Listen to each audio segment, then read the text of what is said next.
चीज गलत है तो गलत है, चुप रहकर कायर बनने से बेहतर है कि सच बोलकर बुरा बन जाए। नमस्कार दोस्तों, मैं दीपक रावत आपके साथ में और आप देख रहे हैं गढ़वाल एक्सप्रेस। साथियों, इस समय पर देहरादून में जो नर्सिंग अभ्यर्थी हैं वो प्रोटेस्ट पे हैं और उनका प्रोटेस्ट इस चीज के लिए है कि जो उनकी भर्ती परीक्षा है वो सिलसिलेवार चली जाए। मतलब साल 10 साल के हिसाब से जो अभ्यर्थी हैं उनको भर्ती किया जाए। ये नहीं कि 2 साल पहले की हुई और 4 साल के बाद की वहां भर्ती हो गई है, पर तो पीछे के 2 साल वाले 3 साल वाले वो लोग कहाँ जाएंगे। फिर दूसरा, उम्र के हिसाब से कैटेगराइज उन्हें किया जाए। 2019 और 20 का समय वो याद कीजिए कि जिस समय पर कोरोना अगर किसी को पॉजिटिव हो जाता था तो उनका तो पूरा मोहल्ला, पूरा क्षेत्र, पूरा एरिया उनका बाइकआउट कर देता था और उनकी सुध लेने वाला कोई नहीं होता था। परंतु आप वही देखेंगे तो वही नर्सिंग स्टाफ जो भर्ती होने के लिए प्रयासरत है, आज वो देहरादून परेड ग्राउंड में धक्के खा रहा है। और यहाँ तो हुआ कुछ और, यहाँ पर यह हुआ कि वो शांतिपूर्वक धरना प्रदर्शन कर रहे थे अपना, जैसे कि और प्रोटेस्ट आज तक चले आए। देहरादून परेड ग्राउंड अपने धरना स्थल के लिए जाना जाता है, परंतु यहाँ पर होता क्या है कि पुलिस का एक सिपाही कांस्टेबल, महिला कांस्टेबल एक थप्पड़ जड़ देती है हरिद्वार की सपना चौधरी जी को। और सपना चौधरी जी वो लड़की हैं जो आपको विजुअल में हम दिखा रहे हैं साथ साथ में। आप विजुअल में ये देखेंगे कि सपना चौधरी जी और उनके साथ अन्य अभ्यर्थी भी वहां पर शांतिपूर्वक प्रोटेस्ट कर रहे हैं, परंतु होता क्या है, घास-सुनी होती है और पुलिस कांस्टेबल, महिला पुलिस कांस्टेबल थप्पड़ जड़ देती है यहाँ पर। अब ये थप्पड़ की गूंज दिल्ली तक जा पहुंची है, क्योंकि ये 8 तारीख कल की घटना थी और आज के जो नेशनल मीडिया है, जो टीवी की प्रमुख खबरें हैं, वहां पर देहरादून का ये थप्पड़ प्रमुखता से दिखाई दे रहा है। और ये बात अब सेंटर तक जा पहुंची है, तो देखना हमारा ये रहेगा और इस चीज के लिए हम इंतजार करेंगे कि जिस प्रकार यहाँ पर जो प्रोटेस्ट करते हैं लोग, जो धरना देते हैं, आंदोलन करते हैं, अपने हक अधिकार के लिए सड़कों पर उतरते हैं और अधिकारों के लिए आवाज उठाते हैं, मांग करते हैं समय समय पर, उनको तो बसों में भर कर उन पर मुकदमे दायर कर दिए जाते हैं। परंतु अब क्या इस पुलिस कांस्टेबल पर कोई कार्रवाई होगी, ये देखना रहेगा हमारा। और आपको एक बात और बताता चलूं कि यहाँ उत्तराखंड में इस समय 2027 के चुनाव के लिए मात्र 1 साल ही रह गया है और उत्तराखंड में हर कोने से, हर जिले से, हर सिटी से अब आंदोलन की आवाज निकल रही है। कहीं पर चौकुटिया में जो हॉस्पिटलों की व्यवस्था है, डॉक्टरों की व्यवस्था है, उसको लेकर आवाज उठती है और वहां से 350 किलोमीटर की पदयात्रा कर एक यात्रा, कुछ लोग पहुंचते हैं यात्रा करके पैदल देहरादून। किस राज्य में हम रह रहे हैं, किस संविधान के तहत हम रह रहे हैं? क्या लोकतंत्र में अब हमें ये इजाजत भी नहीं है कि हम अपने हक अधिकारों के लिए, हॉस्पिटल की व्यवस्थाओं के लिए, सड़कों के गड्ढों के लिए या फिर कोई और अन्य जो सुविधाएं हैं जो सरकार द्वारा मुहैया करानी थी, जो हमारे उस जनप्रतिनिधि ने, उस जनसेवक ने, उस नेता ने देनी थी हमें, उसके लिए हम आवाज उठाएं अगर वो नहीं दे रहा है तो।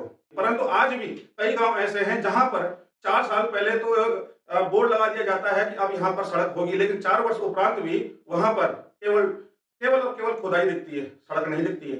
आज भी स्वास्थ्य व्यवस्थाओं के लिए जो मरीज है गांव का, कोई किसी की तबीयत अगर खराब होती है तो 4-6 लोग चाहिए होते हैं उसे उस गांव से मेन रोड तक लाने के लिए, अपने कंधों पर डांडी कांडी में उठाकर लोग लाते हैं। क्या अब यहाँ की व्यवस्थाएं ये रहेंगी?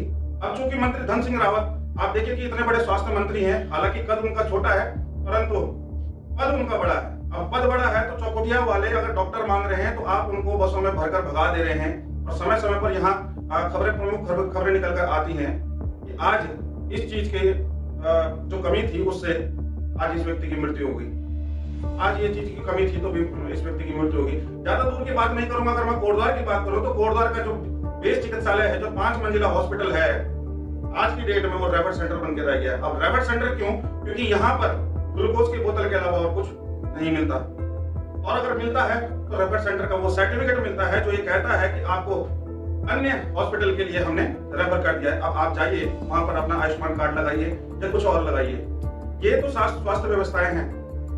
अब इन्हीं स्वास्थ्य व्यवस्थाओं की धज्जियां उड़ाता हुआ इस समय का, इस 1 महीने का ही अंतराल ले लीजिए, इस 1 महीने का पौड़ी गढ़वाल का क्षेत्र, पौड़ी गढ़वाल के क्षेत्र में बीलो खाल हो, आपका जैली खाल हो, आपका श्रीनगर हो, आपका पौड़ी गढ़वाल का पूरा क्षेत्र हो, बाघ, गुलदार और भालू की दहशत से लोग इतने समय पड़े हैं कि स्कूल के लिए बच्चे नहीं निकल रहे हैं, खेतों में काम करने के लिए बुजुर्ग नहीं निकल रहे हैं, घास काटने के लिए महिलाएं नहीं निकल रही हैं।